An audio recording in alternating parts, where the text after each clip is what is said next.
What does community mean to you? What impact do you have on the community of those with kidney disease?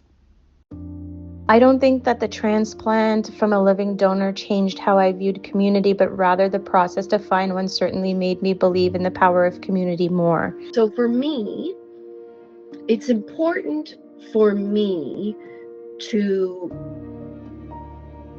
help people to live their best life with kidney disease. So my values are really to, again, are, to provide compassionate, respectful care to my patients. And again, it's to let these new individuals know that there's hope, that there's a community out there that's, a credible community and website and everything like that, where they can feel that they're not alone, that they have a community they can count on. And as soon as a person gets a driver's license, and the back of the license, I wish they put down that they want to donate their organs. Who do you think of when you hear the word community? I know I think of family and friends, mentors, my God and my guru. For a lot of people with kidney disease, their community includes what I mentioned before, but also much more. I'm talking about medical teams, including doctors and nurses and specialists, social workers, the Kidney Foundation and their support groups, dietitians, even kidney donors. This episode of Kidney Convo aims to talk about just this, the community. Sometimes, though, a caring community is hard to find. That's where awareness comes in. Kidney disease impacts more people than you might think. My family has been impacted by kidney disease. My grandmother was diagnosed with PKD, or polycystic kidney disease, when I was a little kid. At her kidney clinic, she was always met up with many specialists, including doctors, dietitians, nurses, and more. However, we didn't even know very much about the Kidney Foundation at the time, especially not its support groups or any of its fundraising events. We were just not aware. Being aware means knowing about the kidney disease community and how you can support it. To do this, I interviewed a couple of experts, including a patient, a donor, a doctor, a nurse, the director of programs and public policy, as well as the manager of programs at the Kidney Foundation of Canada, the Ontario branch. Let's start with the core of the community, the patient. Can you introduce yourself? When did you find out you required a kidney transplant, and how did you feel?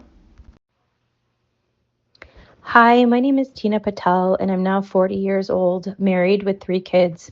I came to know that I had a chronic kidney disease in my mid-20s and learned of needing a transplant in 2015.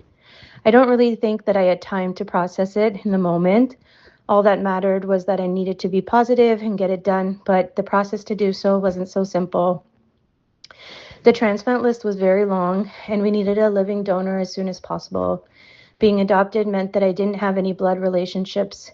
Finding a donor would prove to be difficult. Nonetheless, my mom, my adoptive mother, and brother both turned out to be a match. Did you go through any treatments before receiving your transplant? And how did your health and lifestyle change after the transplant? I went through a few different types of treatment prior to needing the transplant, mainly using oral medications and IV medications, but nothing was working. At this point, there wasn't anything really that changed in terms of health and lifestyle. I was younger and able to just kind of push through any pain and tiredness that I was feeling. After all, I was planning a wedding, and that kept me pretty busy. I had taken a leave of absence from work, and that helped with managing stress and health. How did your transplant affect your relationships with family and friends, especially as your donor organ came from within your family? In terms of my relationships with friends and family, I think if anything, my relationships became stronger and more meaningful. It's amazing that I have a piece of my mom with me now forever. This episode is all about community. How did receiving a kidney from a donor impact how you think about community?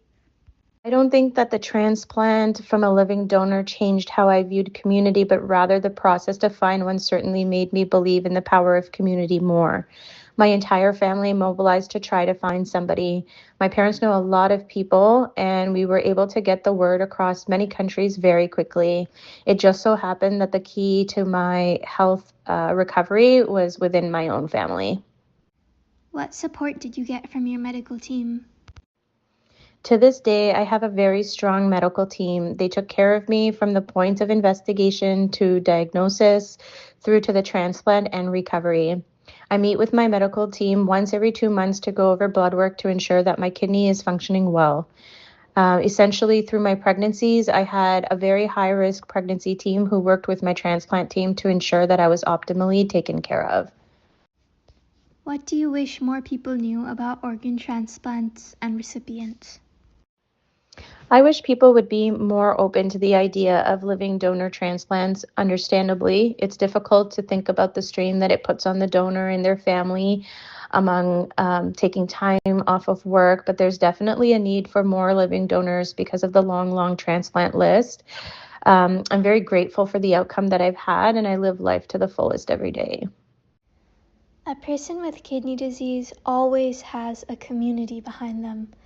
Dina Patel's community involved her friends and family, but also her medical team. She was lucky to have a live donor come from within her own family. Donors aren't always a part of the community, but for people with transplants, they owe their lives to donors. I also happened to interview Dina's donor and mom, Amy Sanghavi. Can you tell me a little bit about yourself? When did you find out you were donating a kidney? I am a resident of Markham, Ontario. My name is Amy Sanghavi, and I'm a Canadian citizen. Okay, and when I found out, I'm a self-inspired individual with the passion of a lot of creative activities. In 2016, we found out that our daughter is having kidney issues. So we started searching all over the world. But as you know, the live donor waiting is about 8 to 10 years. And since my daughter was adopted from India, I wasn't sure if I was a match because I'm not a biological mom. And so is my son also is adopted. So after searching and after going through so many emails all over, I thought that, okay, I'll test myself as well and check out if I'm a match. And fortunately, I was the same blood group as my son and my daughter. And in a way, it's a miracle. So I was very happy and glad. And then I told my doctor that, yes, I want to donate. So whatever the procedure is, you can start. And my testings and everything started at UHN, which is the downtown hospital, Toronto General, part of the 3 hospitals. And it took 6 months before they approved me as a donor. So in 2018, the transplant was done, and it was 8 o'clock in the morning on the 14th of March. And I went in first. After 2.5, 3 hours, I was taken out in the recovery, and then my daughter went in. So that her operation or the transplant took about 3.5 hours. Wow, were you not scared? I feel like I would be terrified to donate one of my organs. No, I was not afraid at all, not even for a minute. And even in fact, my daughter asked me, "Mom, are you scared?" I said, "No way." Yeah. And the person who took me to the ER room, he was surprised because in the morning, 8 o'clock, I was in the surgery OR, and I was laughing and cracking jokes with him. And he was happily surprised that nobody going in an ER is laughing and joking around. But because I said, you know what, they're going to put me to sleep, they're going to do their job, and they're going to make me better. And when I come out, I'll be fine. So I was not afraid at all. That's pretty exceptional if you ask me. According to the National Institute of Health, USA, the main reason people avoid organ donation is a lack of knowledge about the donation process. And that is something that should be considered crazy in this day and age, with information at our fingertips. The wait for organ transplants is just crazy, a wait that would be much shorter if more people were willing to donate. In 2024, 691 Canadians were removed from the organ transplant waiting list. Of these people, 31% had died while waiting. In fact, one person can save up to 8 lives. What do you think about the lack of knowledge about organ donation? I wish that more people knew. And as soon as a person gets a driver's license, and the back of the license, I wish they put down that they want to donate their organs in case of an accident or something.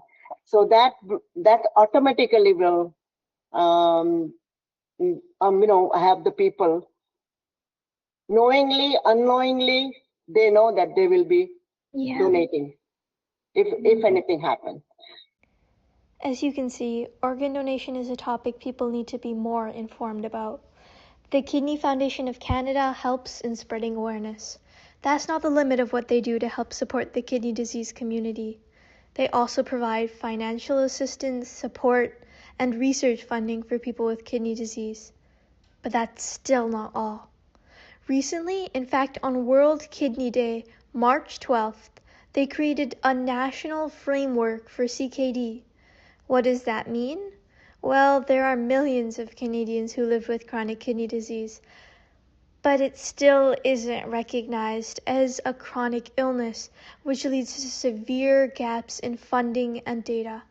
The National Strategic Framework for CKD aims to increase government action, prioritize prevention of kidney failure, ensure equitable access to care, and advance research. However, in order for it to be released, civilians need to drive government action to formally recognize CKD as a chronic illness, be it through emails to provincial representatives or signing e-petitions.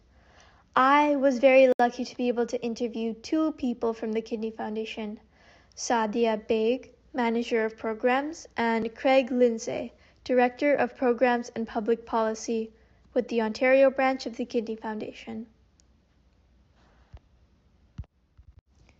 What is the Kidney Foundation's main objective? Why do you think it's important to raise awareness about kidney disease? Okay. Well, the work of the Kidney Foundation, we feel, is important. Some of what you may have learned talking to people living with kidney disease is that it's largely a silent disease. Your kidneys are amazing organs, and the 2 of them do such great work keeping your body healthy, and you can lose much of your kidney function without even noticing it. And at the Kidney Foundation, we're very concerned with raising awareness of the importance of kidney health. We very much want people to know their risk of developing kidney disease. We want them to know some of the simple things they can do to protect their kidney health. And lastly, if they do develop kidney disease, we want to ensure they know they're not alone, that although it's an incurable and chronic disease, that the Kidney Foundation is there for the long run with information, with supports, and with research, with hope for a better future. Sadia, do you want to talk a little bit about what you think the important role of the Kidney Foundation is? Another important role is providing peer support, which is what I directly do with the staff, with the other coordinators, where making sure that patients have someone that they can talk to who understands what they're going through emotionally, mentally, and physically. Very important for helping them, guide them throughout their kidney journey as well. And it's only lived experience that we provide, which is also really important. We rely on the medical staff to provide that medical expertise where the patient partners talk about their experience. So that's another key role in terms of them supporting each other. I just wanted to add one more point. Sadia and I know where to find the people whose kidneys have failed. We know that they go to the hospital 3 times a week for the most part. We know where they are. I can reach them. I would say a lot of what we're trying to do now is to talk to people earlier. We often get asked to do presentations at community centers or for service clubs or seniors residences or employers. And these are key ways we hope people think more about their kidneys. We don't want them to ever need dialysis. We don't want them ever to have to look for a living donor to get a transplant.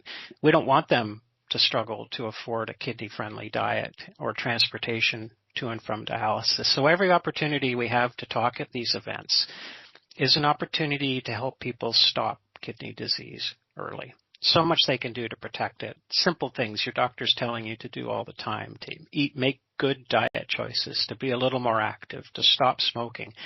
These are the messages we take to these community presentations, and we're trying very much to do that.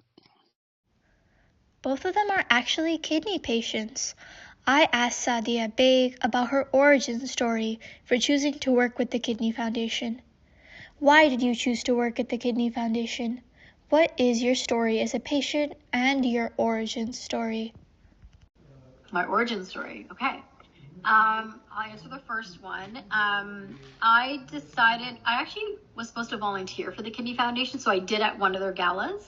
And I just love the environment of, working with the nephrology teams and knowing who they are, and just being in that kind of, environment where you're there to support others. I'm truly about that.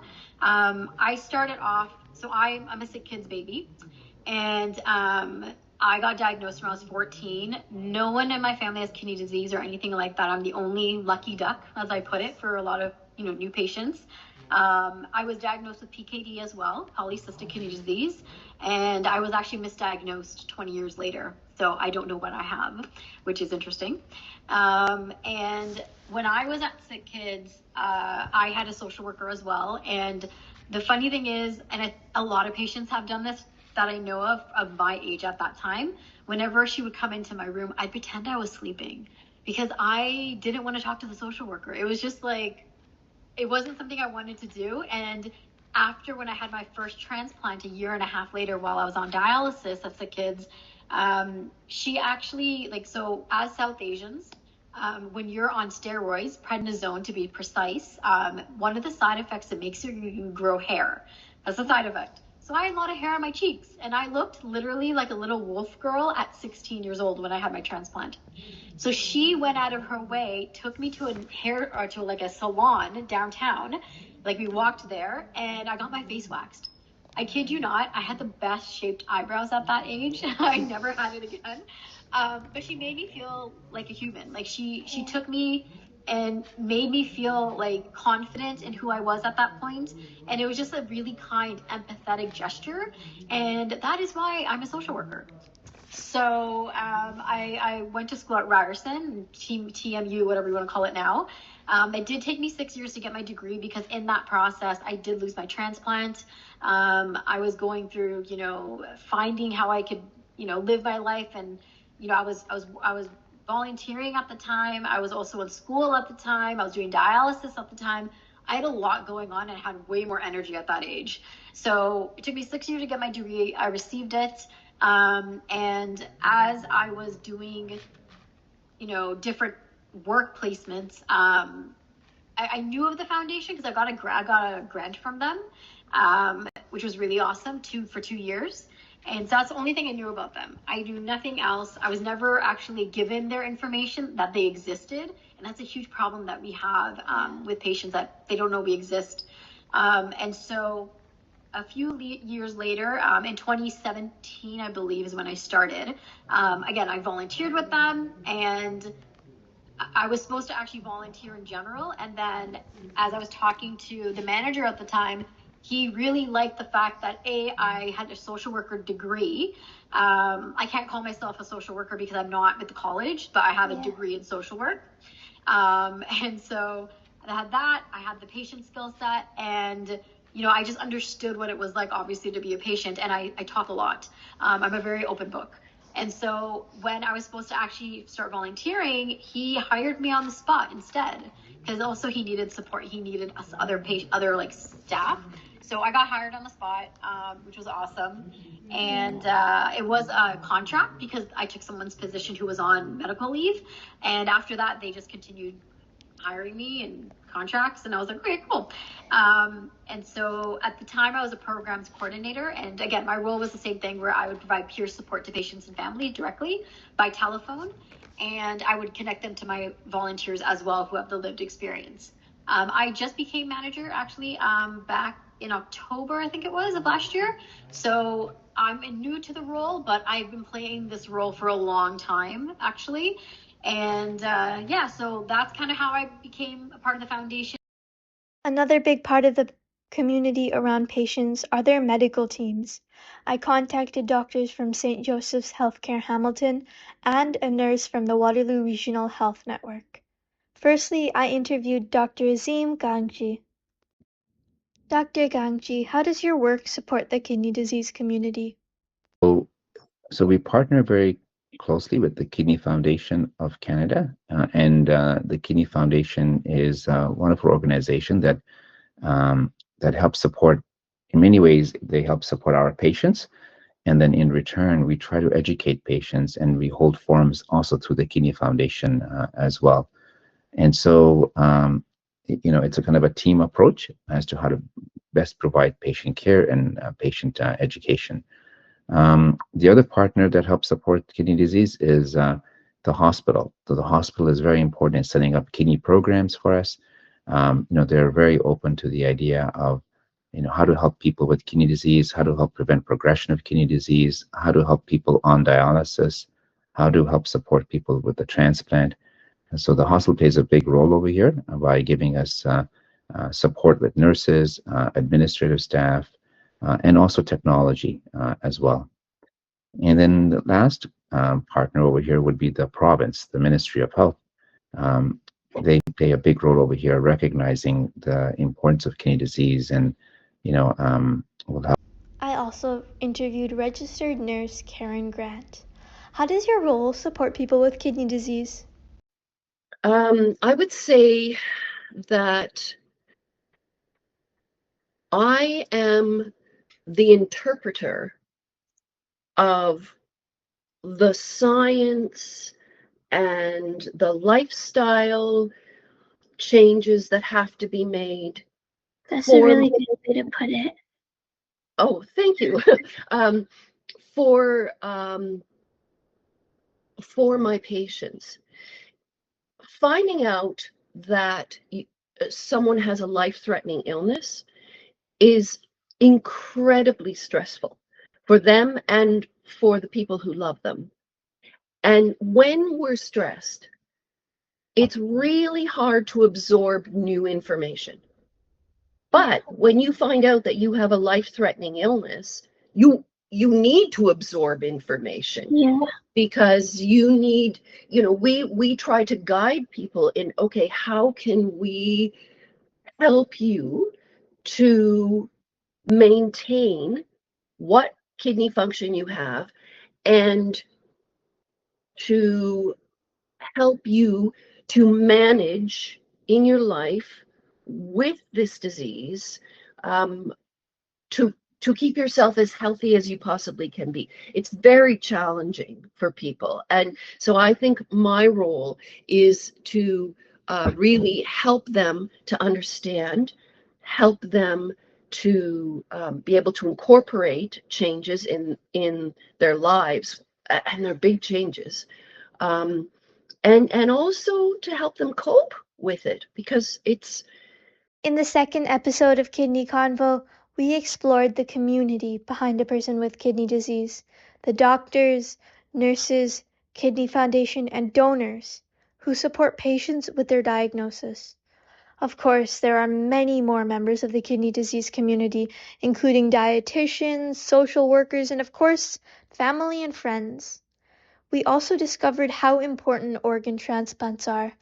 Finally, we realized that the government needs to start recognizing chronic kidney disease as a chronic disease so that there may be even better care, research, and treatment options in the future. In episode 3, we'll talk about how much has changed from the past for people living with chronic kidney disease. We'll talk about future treatments and explore current innovations. Thank you for listening to this episode of Kidney Convo, and tune in to the next episode, What's New? I'd like to thank all the experts who agreed to be interviewed for this week's episode of Kidney Convo. This episode included cuts from interviews with Director of the Kidney Foundation, Craig Lindsay, Manager of Programs at the Kidney Foundation, Sadia Baig, RN Karen Grant, and Dr. Gangji, Patel and Amy Sanghavi. They all took time out of their busy schedules to help me and spread awareness about kidney disease.